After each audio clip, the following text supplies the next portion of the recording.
বৈশাখ মাসের অন্যতম শ্রেষ্ঠ দিন হিসেবে গণ্য করা হয় অক্ষয় তৃতীয়ার দিনটিকে।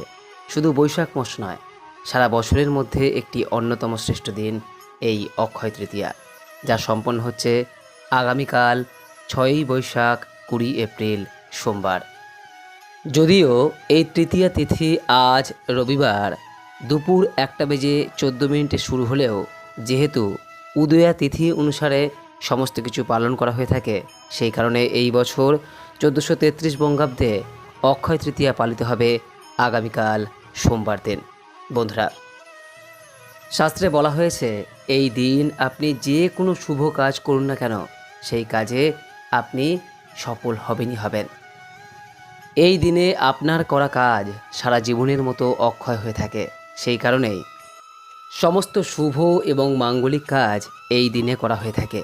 এই দিনে আপনি গৃহপ্রবেশ, গৃহারম্ভ, নতুন ব্যবসা বাণিজ্য স্থাপন প্রভৃতি সমস্ত প্রকার শুভ কাজ সম্পন্ন করতে পারবেন। তবে বন্ধুরা, এই বছর এই 1433 বঙ্গাব্দে এই অক্ষয় তৃতীয়া শুভ এবং মাঙ্গলিক কাজ করার একটি নির্দিষ্ট সময় রয়েছে, আর এই সময়ের মধ্যেই এই সমস্ত শুভ এবং মাঙ্গলিক কাজ সম্পন্ন করা প্রয়োজন।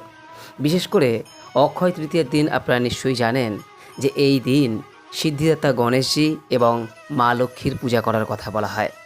এর পাশাপাশি যেহেতু এই বছর অক্ষয় তৃতীয়া সোমবার দিন পালিত হচ্ছে, তাই এই দিন ভগবান শিবের উদ্দেশ্যে ফুল, জল, বেলপাতা দিতে ভুলবেন না।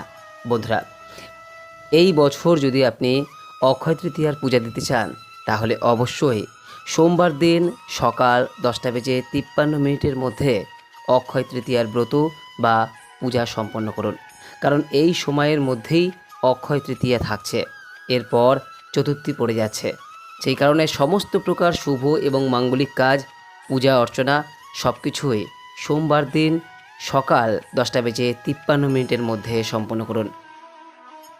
বন্ধুরা, আপনারা নিশ্চয়ই জানেন যে অক্ষয় তৃতীয়ার দিন কিছু কিছু জিনিস কেনা অত্যন্ত শুভ। কোন কোন জিনিস অক্ষয় তৃতীয়ার দিন কেনা শুভ, তা ইতিপূর্বেই এর আগের একটি ভিডিওর মাধ্যমে আপনাদের সামনে উল্লেখ করেছি, যার লিঙ্ক এই ভিডিওর উপরে দেওয়া রয়েছে এবং এই ভিডিওর শেষে দেওয়া রয়েছে। প্রয়োজন বোধ হলে দেখে নেবেন। বন্ধুরা, অক্ষয় তৃতীয়ার দিন কোনো জিনিস কিনতে চান, তাহলে অবশ্যই আগামীকাল তা সকাল 10:53 পূর্বেই সেই ক্রয় সম্পন্ন করুন। বন্ধুরা, আমরা অনেকেই অক্ষয় তৃতীয়া পালন করি ঠিকই, কিন্তু আসলে আমরা এই দিনটির যে গুরুত্ব বা এই দিনটি কেন এতটা ইম্পর্টেন্স আমাদের কাছে, সেই বিষয়টা আমাদের অনেকের কাছেই অজানা থেকে যায়, যে জিনিসটা আমাদের অবশ্যই সকলের জানা প্রয়োজন।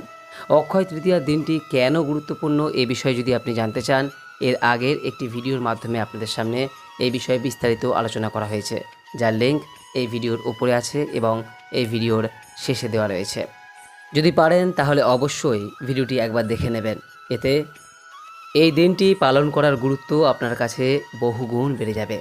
এইবার দর্শক বন্ধুরা, আপনাদের সামনে আলোচনা করব যে এই পবিত্র অক্ষয় তৃতীয়ার দিনটি কিভাবে আপনি পালন করবেন, কিভাবে আপনি এই দিন পূজা সম্পন্ন করবেন এবং এই দিনে আমাদের কোন কোন বিষয় অবশ্যই করা উচিত নয়। বন্ধুরা, এই পবিত্র অক্ষয় তৃতীয়ার দিনে যে বিষয়টি আমাদের সর্বপ্রথম করা প্রয়োজন, তা হলো খুব সকালে ভোরবেলায় ঘুম থেকে ওঠা, এবং ভোরবেলায় ঘুম থেকে ওঠার পর অবশ্যই আপনার নিজের ইষ্ট দেবতাকে স্মরণ করুন এবং তাকে ধন্যবাদ জ্ঞাপন করুন। আপনি এ যাবৎ পর্যন্ত যা কিছু পেয়েছেন, যা কিছু পাননি, সমস্ত কিছুর জন্যই তার উদ্দেশ্যে ধন্যবাদ জ্ঞাপন করুন।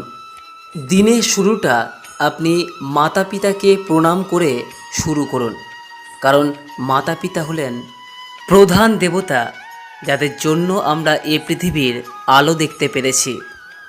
তাই অবশ্যই এই পবিত্র দিনে নিজের মাতা পিতাকে অন্তত একটি বার প্রণাম করুন। এই দিন চেষ্টা করুন সকালেই স্নান পর্ব সারতে, কেননা স্নানের পরই আপনাকে পূজার বিভিন্ন উপকরণ জোগাড় করতে হবে। এই দিন অবশ্যই আম পাতা ও ফুলের মালা দিয়ে সদর দরজা সাজানোর চেষ্টা করবেন। যদি সম্ভব হয় বাড়ির প্রত্যেকটি দরজার সামনেই আপনি এই আম পাতা ও ফুলের মালা দিতে পারেন, তবে অবশ্যই যেন সদর দরজার সামনে এই আম পাতা ও ফুলের মালা দেবেন। আপনি শুধুমাত্র আম পাতার মালাও ব্যবহার করতে পারেন যদি ফুল এই সময় না পেয়ে থাকেন। তবে অবশ্যই এই দিন কিন্তু আপনাকে কিছু পরিমাণ ফুল, বিশেষ করে লাল ফুল সংগ্রহ করতেই হবে, কারণ গণেশজি এবং মা লক্ষ্মীর প্রিয় ফুলের রং হলো লাল রং। তাই এই দিন অবশ্যই কিছু হলেও লাল ফুল সংগ্রহ করুন। যদি সম্ভব হয় তাহলে পদ্ম ফুল সংগ্রহ করতে পারেন, আর যদি একান্তই পদ্ম ফুল না পেয়ে থাকেন তাহলে যে কোনো প্রকার লাল ফুল আপনি সংগ্রহ করতে পারেন। তার সঙ্গে আপনি সাদা ফুলও সংগ্রহ করতে পারেন। এরপর পূজার কিছু নৈবেদ্য, তা আপনার সাধ্য এবং সামর্থ্য মতো, যেমন ধরুন কিছু ফল বা কিছু ঘরের তৈরি নাড়ু মোয়া নৈবেদ্য হিসেবে গণেশজি এবং মা লক্ষ্মীকে দিতে পারেন। তবে এই বিষয়টি একান্তভাবেই আপনার সাধ্য এবং সামর্থ্য মতো। আর যে কোনো পূজার ক্ষেত্রে যে বিষয়টি প্রয়োজন হয় তা হলো ধূপ, ধুনো, প্রদীপ এবং একটি জলপূর্ণ ঘট। সেই জল আপনি গঙ্গা জল ব্যবহার করতে পারেন অথবা সাধারণ জলও ব্যবহার করতে পারেন, এবং উক্ত ঘটে 5টি পত্র বিশিষ্ট একটি আম পাতার শাখা অবশ্যই দেবেন। যদি সম্ভব হয় উক্ত ঘটে একটি ডাবও আপনি দিতে পারেন, এবং সেই ডাব যদি দেন তাহলে সেক্ষেত্রে অবশ্যই ডাবে সিঁদুর দিয়ে স্বস্তিক চিহ্ন অবশ্যই এঁকে দেবেন। এক্ষেত্রে প্রথমেই আপনাকে করতে হবে একটি নতুন খাতা নেওয়া, এবং উক্ত খাতায় অবশ্যই পবিত্র স্বস্তিক চিহ্ন অথবা নারায়ণ চিহ্ন এঁকে দেবেন, এবং ওই খাতার একেবারে প্রথম পৃষ্ঠায় একটি রূপোর কয়েন অথবা 1 টাকার একটি কয়েন সিঁদুরে ডুবিয়ে সেই টাকার কয়েনটির ছাপ উক্ত খাতার প্রথম পৃষ্ঠায় অবশ্যই দেবেন। এটাকে অত্যন্ত পবিত্র বলে মনে করা হয়, এবং এই উক্ত খাতায় আপনি এই সারা বছরে কি কাজ করছেন না করছেন, কেমন কি খরচা করছেন না করছেন, সমস্ত কিছুই কিন্তু আপনি এই খাতায় লিপিবদ্ধ রাখবেন, কারণ এই খাতাটি অত্যন্ত পবিত্র বলেই মনে করা হয়।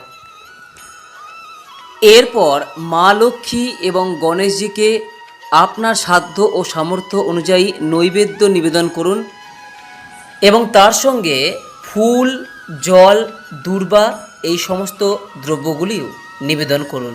এর সঙ্গে এই বিষয়টি আপনাকে খেয়াল রাখতে হবে যে আম পাতা, ডাব এবং গঙ্গা জল দিয়ে যে মঙ্গল ঘরটি আপনি তৈরি করলেন, সেই ঘরটি আপনি গণেশজি এবং মা লক্ষ্মীর সামনে রাখতে পারেন অথবা সদর দরজার পাশে রাখতে পারেন।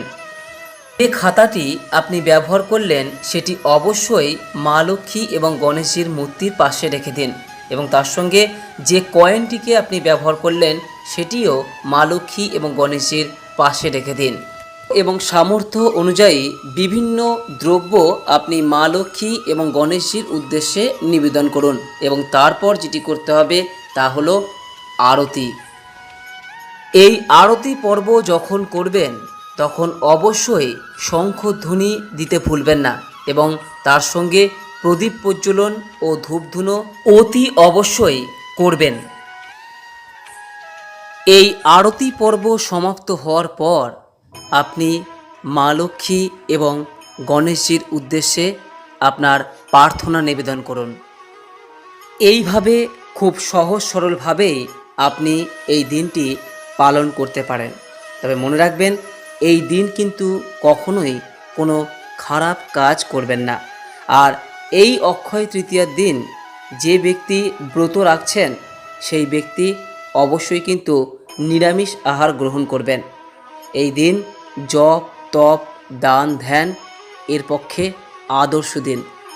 তাই এই দিন কোনো ব্যক্তিকে কখনোই কোনো অবস্থায় খালি হাতে ফেরাবেন না। আপনার সাধ্য এবং সামর্থ্য অনুযায়ী কিছু অন্তত অবশ্যই দান করুন, এবং কোনো ব্যক্তির মনে কখনোই কিন্তু এই দিন আঘাত করবেন না, কারণ এই দিনের কাজ অক্ষয় হয়ে থাকে, যার ফল ভালো এবং খারাপ উভয়ই ভোগ করতে হয়। আশা করি এই ভিডিওর মাধ্যমে আপনাদের কিছুটা সমৃদ্ধ করতে পেরেছি। যদি আপনার এই ভিডিওটি ভালো লেগে থাকে তাহলে অনুগ্রহ করে একটি লাইক করবেন, পারলে আপনজনদের মধ্যে শেয়ার করে বিষয়টি জানিয়ে দেবেন। আজ এখানেই শেষ করলাম। নমস্কার, ধন্যবাদ। ঈশ্বর আপনার মঙ্গল করুক।